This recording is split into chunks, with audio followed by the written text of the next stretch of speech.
enlazarme en estos momentos vía Skype y agradecerle su paciencia, su generosidad también al profesor de Relaciones Internacionales, Jesús López Almejo, quien ha estado muy activo aquí en Sin Censura en esta semana. Profe, te abrazo, ¿cómo estás? Muy buenas tardes.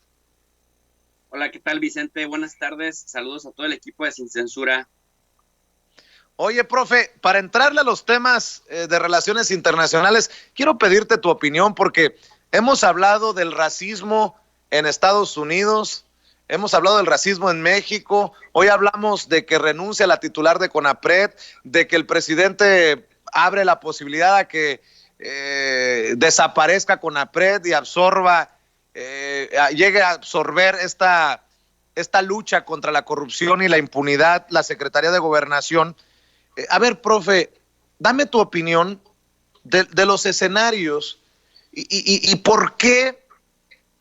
tenemos una lucha diferente contra el racismo. ¿Por qué entendemos la discriminación, el clasismo, el racismo de diferente manera en México? ¿Estamos más atrasados o más avanzados que en Estados Unidos? A ver si me ayudas con una reflexión acerca de todo esto. Pues mira, Vicente, básicamente el racismo tiene que ver más con una cuestión de ideología que de ciencia.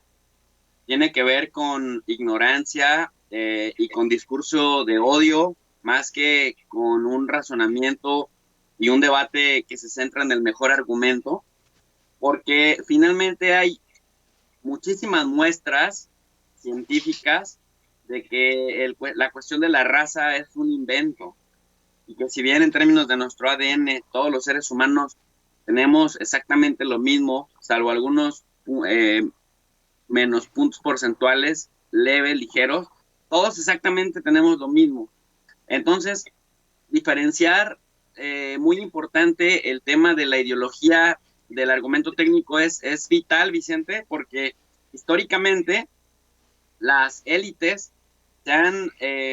basado, y élites políticas, económicas, culturales, incluso académicas. Yo estoy muy gratamente sorprendido, y digo gratamente sorprendido porque muchos académicos, muchos colegas míos se andan exhibiendo como racistas, como panistas y como, según estos pseudocríticos del gobierno, justamente apoyando a este tipo de manifestaciones tipo Chumel Torres como libertad de expresión, y esta renuncia de la CONAPRED como gente que está indignada, y me gusta que saquen el verdadero yo porque son muy hipócritas, y tiene que ver más con esto que digo, con un tema, Vicente, ideológico que justifica la supuesta superioridad de ciertos grupos sobre otros, pero esta superioridad no tiene que ver con una cuestión biológica o de ADN, sino con una cuestión de ventaja estructural, económica, política e incluso militar. Mira, en los años 60, Teotonio dos Santos,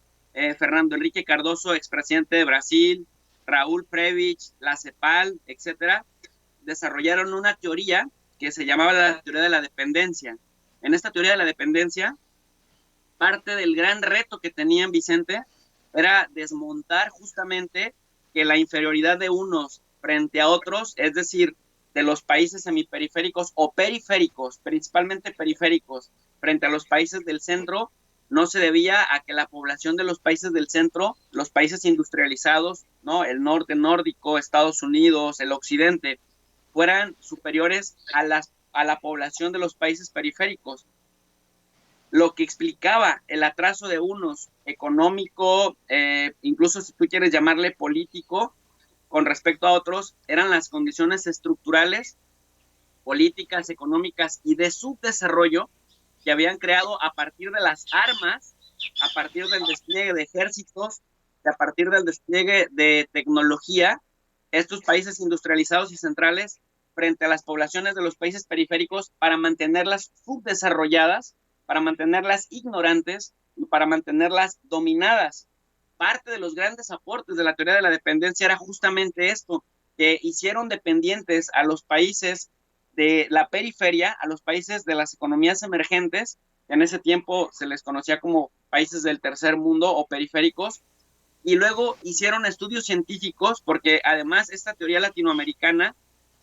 pudo explicar otras realidades en el sudeste asiático o en África. Fue la primera teoría de gran relevancia internacional, porque finalmente Vicente desmitificaba el tema de la raza, desmitificaba el tema de que en términos biológicos, en términos científicos, ellos eran, los blancos, por ejemplo, eran una raza superior a los no blancos, porque no solamente en los no blancos, no solamente se incluyen los negros, sino los multicolores de razas que somos o de etnias que somos. En esa orden de ideas, nada más para responderte a la pregunta, en México se adoptó bien ese discurso y a ese discurso se montaron académicos, medios de comunicación, élites empresariales, sobre todo grupos, élites derechohumanistas que se montaron a las olas de los años 70 del feminismo, de la teología de la liberación y de todos estos movimientos en esencia liberales, pero que nuestras élites mexicanas los adaptaron para legitimar su propia exposición, pero para normalizar cierta violencia social. Entonces, en ese orden de ideas,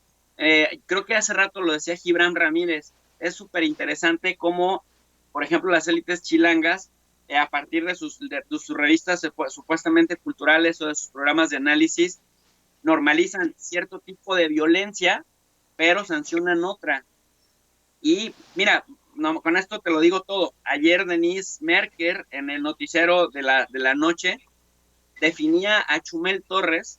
como un youtuber políticamente incorrecto, no como el racista, misógino, sexista y grosero clasista que es. Con eso te digo todo. Entonces, el racismo, Vicente, es más bien una cuestión ideológica para justificar una estructura de dominación de unos sectores de la sociedad contra sectores vulnerables. Y una manera de dominarles es discriminándoles y es subajándoles en el discurso normalizado. Pues qué bueno que no somos iguales en los medios alternativos, en los medios tradicionales. Muchos acaparados por personajes que no entienden lo que no entienden, porque desde ese privilegio, pues sí, podríamos entender que Denise Merker le llame youtuber políticamente incorrecto a Chumel Torres y nosotros le digamos racista, discriminador, clasista, y si así están las cosas, me siento muy orgulloso de dónde estamos, desde esta trinchera libre como el viento, para decirle a la gente, nosotros sí sabemos de lo que hablamos. Y qué tristeza tener a la conductora de uno de los noticieros más importantes de México en la televisión que no entiende lo que no entiende. Y, profe,